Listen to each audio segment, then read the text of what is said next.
Hello, this is Elijah Keating from WisdomSeekers.net, and I'm here for the full moon of its 22nd, 23rd, 24th of this month, November 2018. And shall we see what we shall see what this has to do with us. And so I'm trying this new let's see what I look like thing. So everything's going to be slightly askew until I get it down to a art. And let's see what the first card is. Lady of the Lake, absolute truth, courage, self-respect, responsibility. Well, if that's what the full moon's all about, it's a darn good full moon. But that's everything we need to do. Absolute truth, courage, self-respect, and responsibility. And that's what happens when we move into the higher dimensions. All that self-respect, very important. Courage, you just put one foot in front of the other, always. And truth, mostly yes, but sometimes white lies are more acceptable than the truth. If it's going to save somebody a great deal of pain and anguish, then I am willing to tell a white lie. That's me, my choice. Okay, there. That's, see, it's not, now we're going to split and deal. And the first card out of the deck is the King of Cups. And the King of Cups is the basis of everything. And this, because it's a full moon, and it's for so many different people, it's the energy rather than a human being. And the King of Cups in my books often is intuition, telepathy, any of the clairs. It's a masculine form where you choose to go look for an answer, and why not? It's there's no rule that says you cannot go looking for an answer psychically. I do all the time. Okay, that is the basis of the card. What covers it now is, oh, we know this. This is the dreaded card, the Two of Pentacles. Be patient. There's so much happening behind the scenes you're not aware of yet that's coming to the fore. It also suggests that what you're looking for, a reasonable facsimile, is coming your way. What you're looking for are greater. That's what covers it. So it's a patience card. The next card is Ten of Cups. And I really hope this is what is behind us, because it's a beautiful card to build on. The Ten of Cups is a mature form of joy and happiness.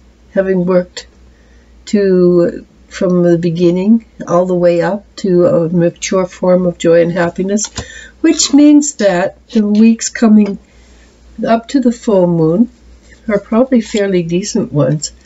And then we get the Hierophant, and the Hierophant is teacher, high spirituality, or in my deck, it's the healer.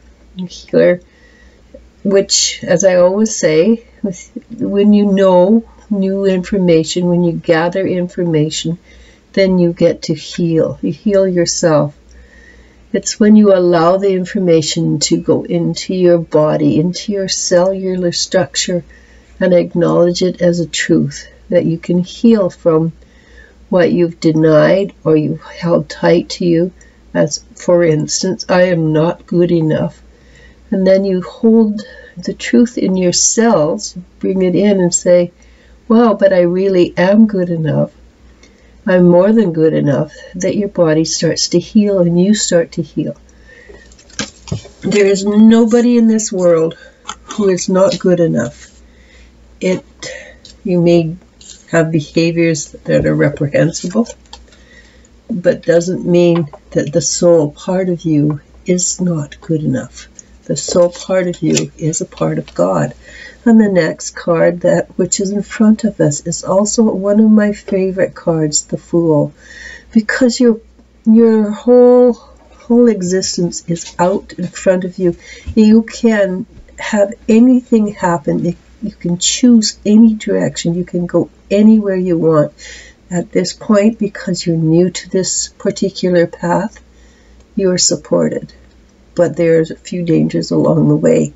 So see, right beside him is the void, and the void is the unknown, and anything can come out of the void. Hopefully you choose to bring out wonderful things. All right, and so what's in the future beyond that? I really like this reading so far. It's the sun, and the sun is like the Ten of Cups. It's a joy card. This is a different kind of joy. It depends what your joy was before. This is a card of joy based on spirituality. True spirituality is extremely joyful. It's very happy. It's very exuberant. It's very caring and giving. And the sun is a candy cotton joy. It's a primeval joy. And we honestly, we're returning to our roots, and our roots are joyful. Okay, so what is the next card? And again, this is the Queen of of Wands. This is the Queen of Wands. And without a particular person in mind, I read it as an energy. And this energy is an energy of change or completion or beginnings. And we already have the Fool. We know we're starting a new cycle.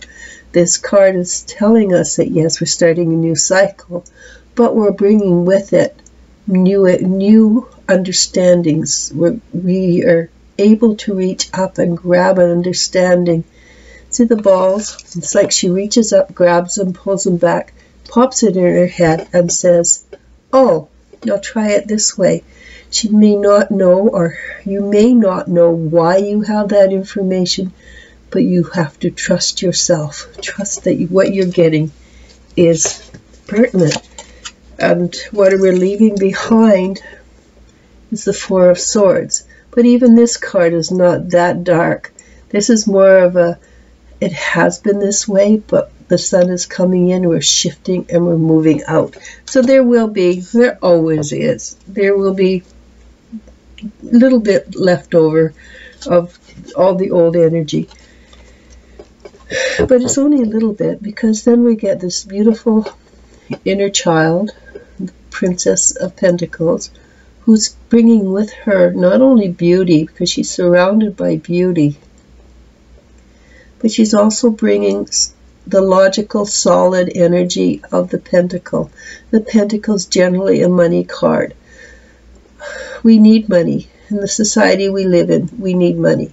If we could live without money, then we would have no debt. We would have no poverty, because everything would be shared equally. We, at this point, unfortunately, don't have that. We are moving towards it with all our strength, but in our future is bringing us one step closer to a universal love and freedom from all slaveries. All right, I'm going to leave it at that and pull, ooh, yeah, went flying, and pull up this card. Yeah, that sounds good. And this card is the Stag, Pride, Leadership. And of course, what we've just read, with you reading this, or if you're following the full moon, and of course, the people who will be drawn to it will be the leaders, will be the people who pull in the energy, and they will be the ones who have integrity and balance and hold responsibility. And I'm going to leave it at that. I'm not going to recap it, because basically the cards are saying, I guess I am going to recap, that the life is improving. We are moving steadily and comfortably, hopefully comfortably, to joy and freedom, inner freedom. You have to have the inner freedom before you can have the outer freedom. So with that, namaste, namasko.